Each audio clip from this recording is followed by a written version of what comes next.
sanitaires pour protéger la population. Je vais passer la parole à mon collègue Olivier Véran qui pourra vous détailler le contenu de cette stratégie dès lors que nous sommes passés au stade 2 comme cela a été annoncé hier. Nous répondrons ensuite à quelques questions avant de vous quitter. Je te passe la parole. Mesdames, Messieurs, bonjour. À 13h aujourd'hui, 73 cas de coronavirus ont été recensés sur le territoire national, ce qui représente en tout 59 patients hospitalisés, en plus des 12 guéris et des deux personnes décédées. Le Premier ministre l'a dit, cette crise comporte 3 stades et chaque stade appelle des réponses différentes.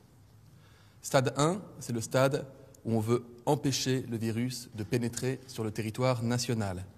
Des mesures très strictes ont été prises pour contrôler les retours des zones infectées et réagir dès les premiers cas, comme ce fut la situation à Contamine-Montjoie. Notre pays, je l'ai annoncé hier, a franchi le stade 2 du plan de prévention et de gestion défini par les autorités.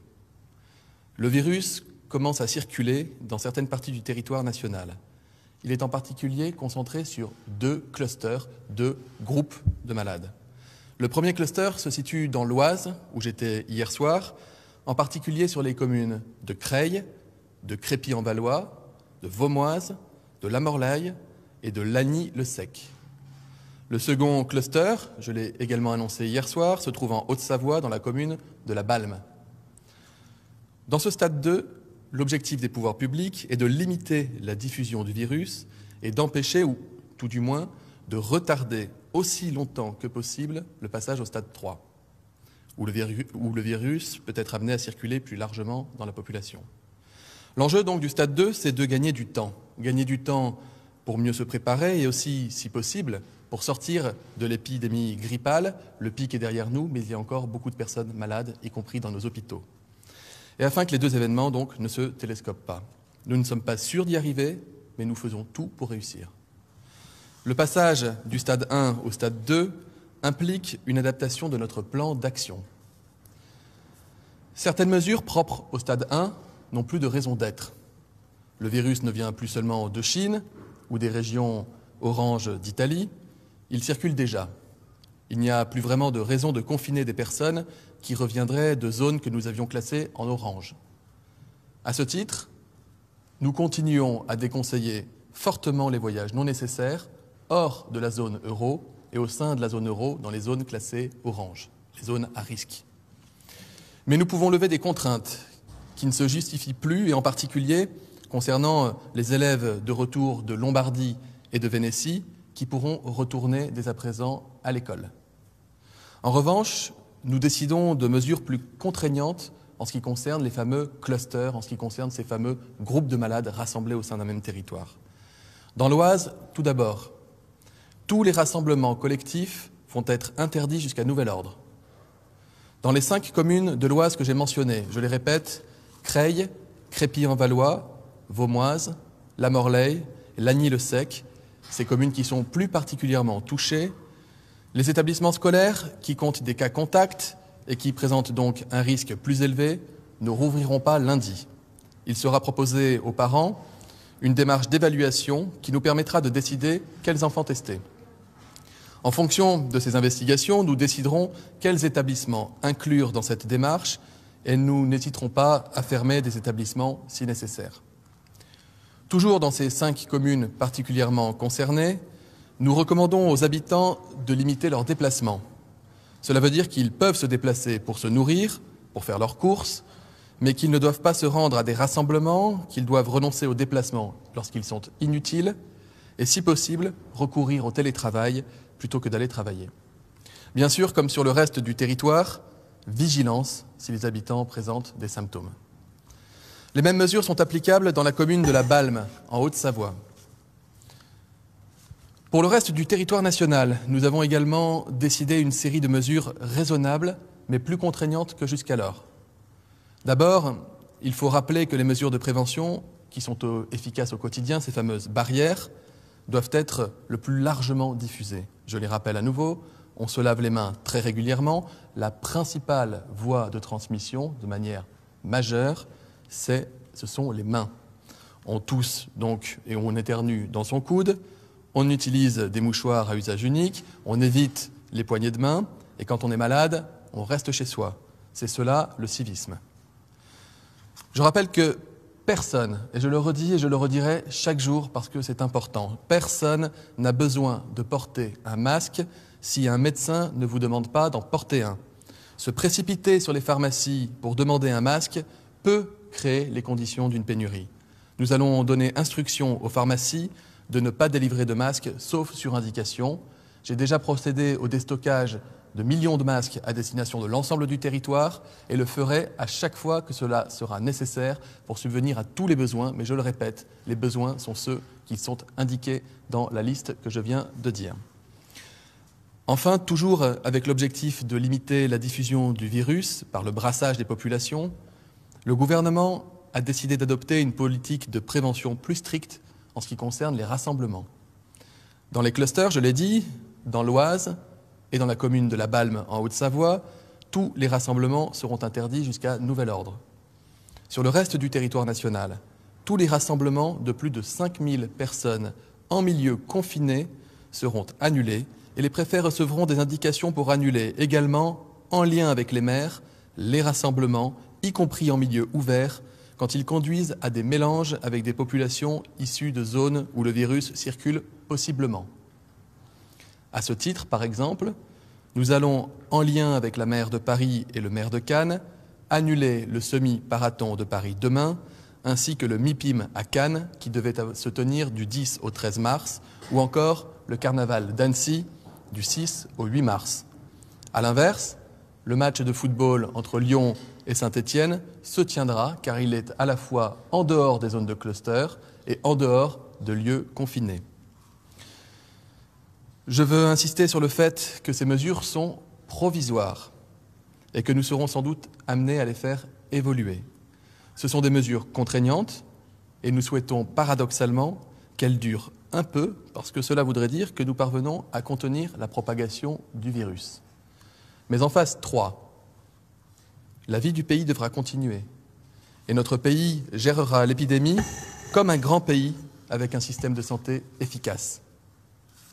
En conclusion, le président de la République a rappelé la nécessaire coordination au niveau européen. Dès la semaine prochaine, une nouvelle réunion des ministres de la Santé fera un point sur les pratiques et les mesures communes. Je suis en lien permanent, pluriquotidien, avec mes homologues ministres de la Santé de l'Allemagne, de la Suisse, de l'Italie et de plusieurs pays frontaliers. Je rappelle par ailleurs que dans cette phase où l'on essaye de contenir la diffusion du virus, nous recommandons de suivre les conseils aux voyageurs du ministère des Affaires étrangères en évitant, quand cela est possible, les zones hors de l'Union européenne et les zones cluster à l'intérieur de l'Union européenne. Au retour de zones hors Union européenne, à risque au sein de l'Union européenne, au retour de zones hors de l'Union européenne à risque comme au sein de l'Union européenne où se trouvent des clusters, nous recommandons de limiter les contacts sociaux, de prendre sa température 2 fois par jour et toujours d'appeler le 15 en cas de questions. Je rappelle que si les questions ne sont pas d'ordre médical, en revanche, le numéro vert est accessible 24 heures sur 24. Je vous remercie.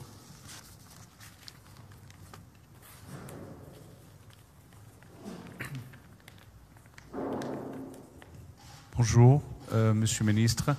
Vous avez déconseillé aujourd'hui et hier de prendre les mains. Est-ce que vous déconseillez également, on est en France et en Europe, mais la culture française, les gens donnent la bise. Est-ce que vous déconseillez également la bise?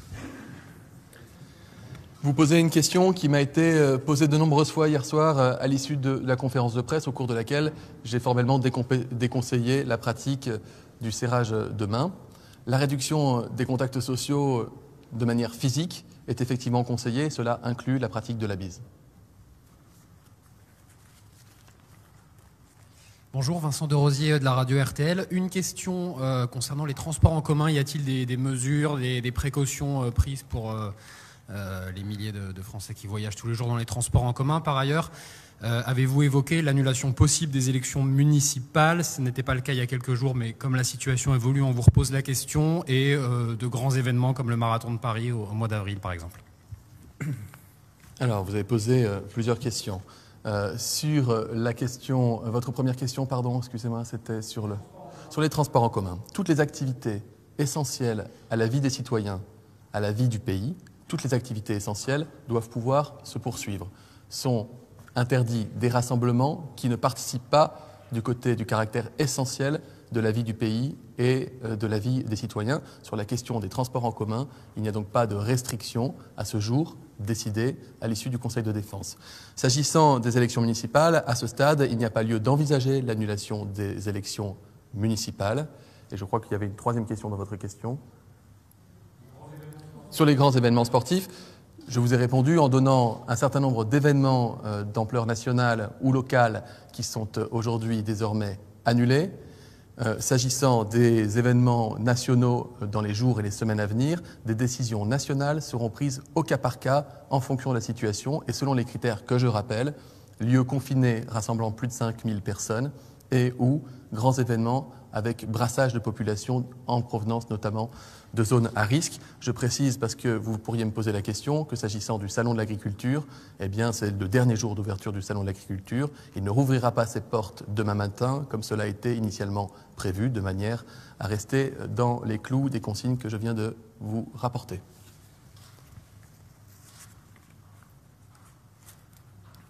Bonjour Hélène Hugues, France 2. Il y a un match, je crois, PSG ce soir, ça s'est maintenu. Et autre question, est-ce qu'on en sait un petit peu plus sur ce qui s'est passé, comment la base militaire de Creil a été contaminée? Est-ce que il est question d'un militaire qui aurait raccompagné les Français rapatriés de Chine? Est-ce que c'est comme ça que la contamination est intervenue? Deux choses. D'abord, assister à un match de football dans un stade ouvert ne participe pas aujourd'hui du critère de confinement tel que nous l'avons défini. Et donc, j'ai cité l'exemple d'un match de football demain. J'aurais pu citer d'autres matchs de football.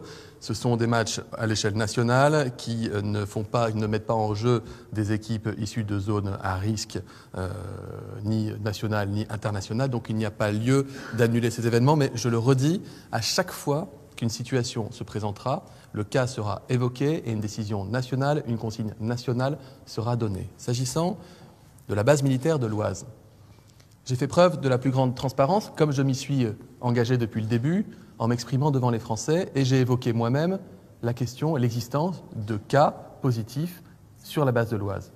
Ce n'était pas un appel, pardon de le dire, à ce qu'il y ait des enquêtes parallèles aux enquêtes des services sanitaires qui sont essentielles pour garantir la sécurité des Français.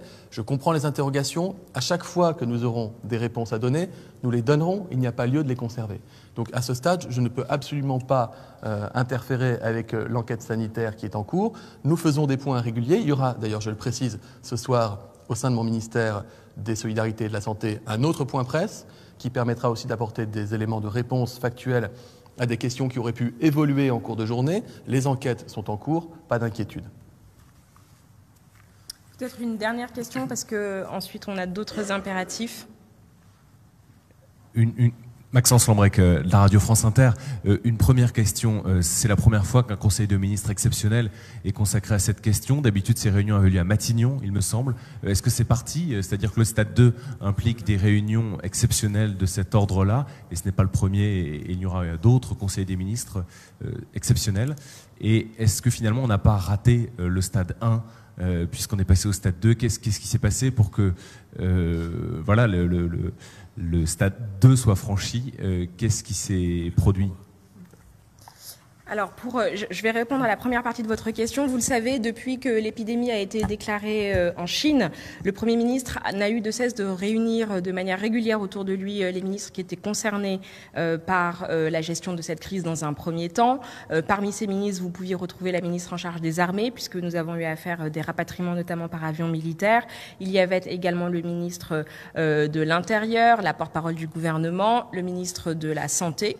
Et donc, on a eu une gestion qui permettait d'avoir des points réguliers autour du Premier ministre. Compte tenu du passage en stade 2, et je laisserai Olivier Véran vous répondre sur le stade 1, Compte tenu du passage en stade 2, il est apparu nécessaire que, au vu des nouvelles mesures qui devaient être prises, nous puissions à la fois avoir un Conseil de défense, puis un Conseil des ministres dans un format élargi, permettant à l'ensemble des collègues du gouvernement, et en particulier, je pense à la ministre en charge qui a la tutelle sur les transports, au ministre de l'Éducation nationale, au ministre en charge des collectivités locales, d'avoir une information exhaustive sur l'ensemble des mesures qui étaient prises et qui pouvaient vraisemblablement avoir des répercussions dans leur champ ministériel. Sur la question du passage du stade 1 au stade 2, comme d'ailleurs la question qui pourrait se poser à l'avenir du passage du stade 2 au stade 3, je rappelle que nous parlons là de l'émergence d'un virus mondialisé qui touche plus de 50 pays, avec des dizaines de milliers de cas dans le monde, qui a concerné l'ensemble des pays voisins, même les plus petits d'entre eux. Je crois qu'il y a même un cas qui a été diagnostiqué à Monaco. Je l'ai déjà dit, les virus ne reconnaissent pas les frontières des humains. Les virus circulent parce que les hommes et les femmes communiquent, se déplacent.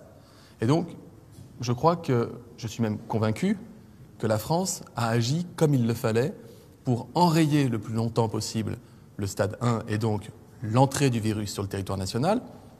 L'exemple de Contamine-Montjoie, je le dis d'autant plus facilement que je n'étais pas ministre des Solidarités et de la Santé, et que c'est Agnès Buzyn qui avait mené l'opération avec le professeur Salomon, directeur général de la Santé. L'exemple de Contamine-Montjoie est un exemple pour tous les pays qui nous entourent. Je peux vous le dire, vous pouvez leur poser la question. Les stratégies qui ont été mises en œuvre, d'aller dépister systématiquement, d'interroger les cas contacts, de faire des tests partout où c'était nécessaire, d'isoler les personnes qui sont malades, a permis d'enrayer à chaque fois la diffusion du virus. Vous avez aujourd'hui du virus qui concerne près d'1 millier de personnes en Italie. Plus de 50 personnes, et probablement plus à venir, en Allemagne, en Chine, dans tous les pays qui nous entourent, y compris d'ailleurs sur le continent nord-américain qui n'est pas protégé par la barrière océanique, ce qui veut bien dire que la question des frontières n'est pas une question qui fait sens lorsqu'on parle d'épidémiologie et de circulation des germes. Donc je crois qu'il ne faut pas chercher à comprendre de raisons particulières qui pourraient justifier qu'on ait pu passer du stade 1 au stade 2. Le virus se diffuse, c'est un fait.